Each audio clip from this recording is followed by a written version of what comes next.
Well, the San Jose Sharks did not even their Stanley Cup Final Series against the Pittsburgh Penguins last night. The mayor of San Jose, California, helped create a moment that should allow him to do a victory lap around the rink and bring a certain group of people with him. About 24 military veterans from the region, including some who still suffer the rank and dignity of being homeless despite serving their nation, were in the audience for Game 4, a momentary respite in their daily grind of merely seeking to survive a nation that in many ways has forgotten their service and still does not do nearly enough to truly bring them home. It's fitting to note in this case, Hockey Hall of Famer Wayne Gretzky once said, quote, "You miss 100% of the shots you don't take," unquote. And when it comes to our servicemen and women, their medical needs, the desire to simply be a part of the society they help to protect, the current administration and certainly those who came before Barack Obama at times seem to still be too busy to even line up for what should be a gimme shot on an empty net. You'll be given a chance to take some shots added to the conversation here in mere moments. Let's hear from our veterans and those who care for them, the families, those who sound off on why more isn't being done.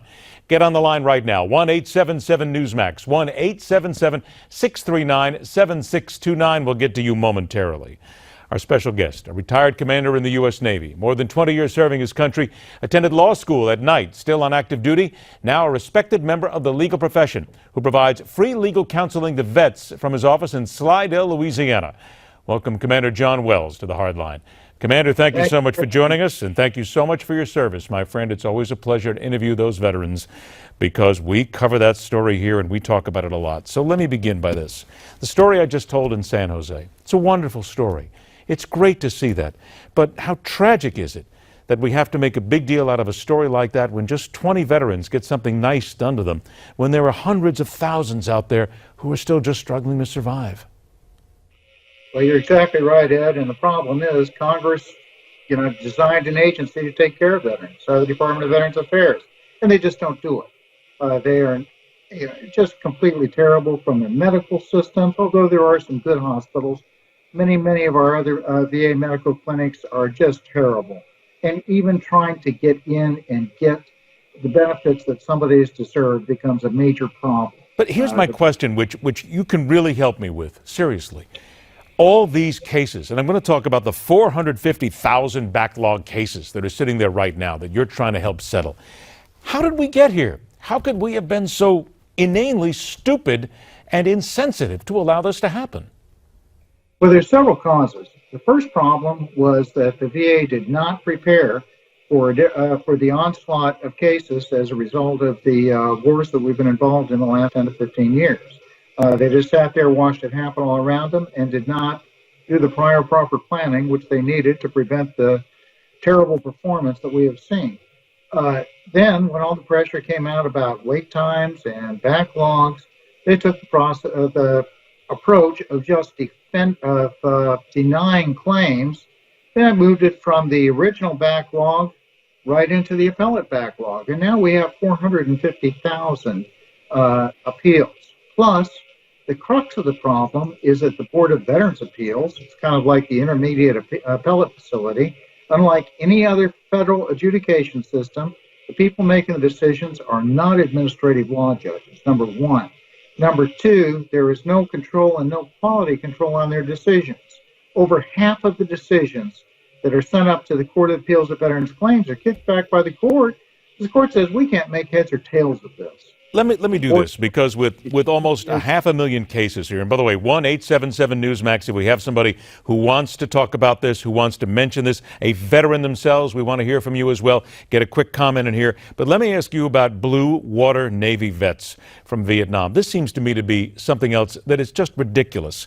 We have veterans still from Vietnam who were affected by Agent Orange, and simply because they weren't on boats, they're being told that their cases are not going to be covered. How can this be missed so easily? Agent Orange was on their shoes, was on their clothes, was in the air around them every single day.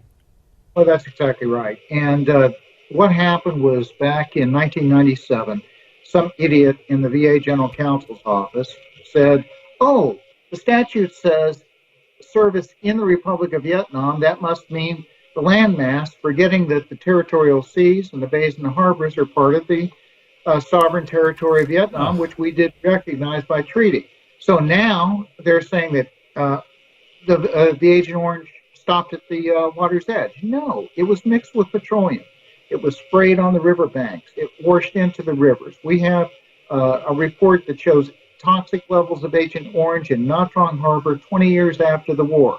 To make it worse, we had people that were at anchor being served water by self-propelled water barges that actually took the water from a place called Monkey Mountain, which was an open reservoir that was often sprayed with Agent Orange.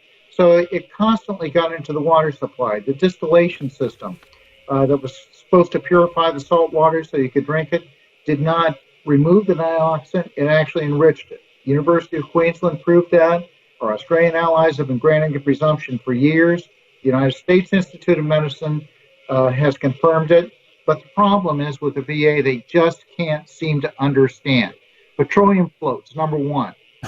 Rivers run out to sea, number two. And ships are out there taking salt water in, number three, and trying to convert it into potable water. It's a simple system.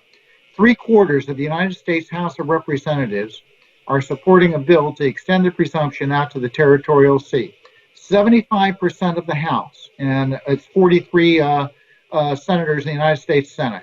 And you know what? We can't get it moved out of committee because somebody is stopping it. Let me do this because you've made such a wonderful point here, and I want to just get a couple calls in here real quick at 1-877-NEWSMAX.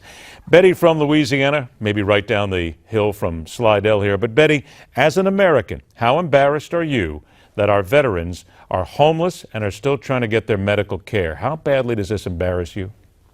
It's bad. That's it? We need to stand up for our veterans. They took care of us and took care of our country, and we should stand behind them 100%. Why aren't we standing behind them, though, Betty? Why do you think? Because of the way our government is and the way Obama has been doing. He doesn't care about nothing but himself, and it's ridiculous.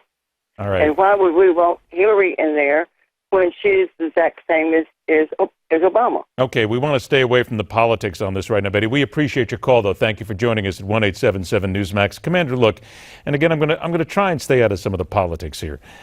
But isn't it fair to say that this is not just this administration? This is endemic. This is systemic. This has been going on for decades now. We didn't get here overnight. We get here because the people in charge weren't prepared and didn't think ahead. How am I doing? You're exactly right. I mean, take the Blue Water situation. That goes back to the Clinton administration, okay? But the other problems, the problems with the appeals, the bureaucracy, it goes back, gosh, really, even before the VA became a cabinet-level position. And part of the problem is they bring these people in without any real training, no medical training. They're given 2 or 3 days training in federal benefits and maybe 1 day in VA procedures. And these are the folks that are making the decision. They don't bring in qualified people. The VA right now has become so, it's just unbelievable. They promote. Can we say this, Commander? I only got about 30, 40 seconds left, but can we say that it's sure, we need to change administrations, we need to change leadership, we need to change a lot of people here, but it's not going to happen overnight. This takes a complete upheaval, if you will, of what's happening, and we've got to dig into the system and create the rot that has started from the bottom up. Well, you're exactly right. I mean, the first thing is bring in some people that know how to do Merit Systems Protection Board, so when you fire somebody, they stay fired. Stop promoting from within. Bring people from the outside who know what the heck they're doing. That's the key to it.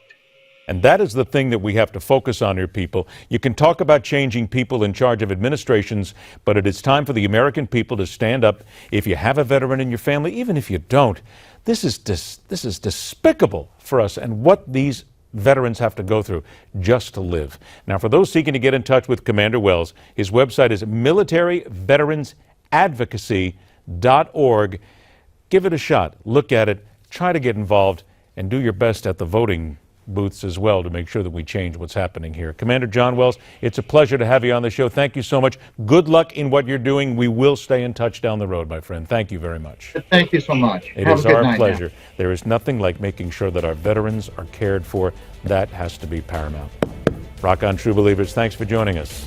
Good night and good luck.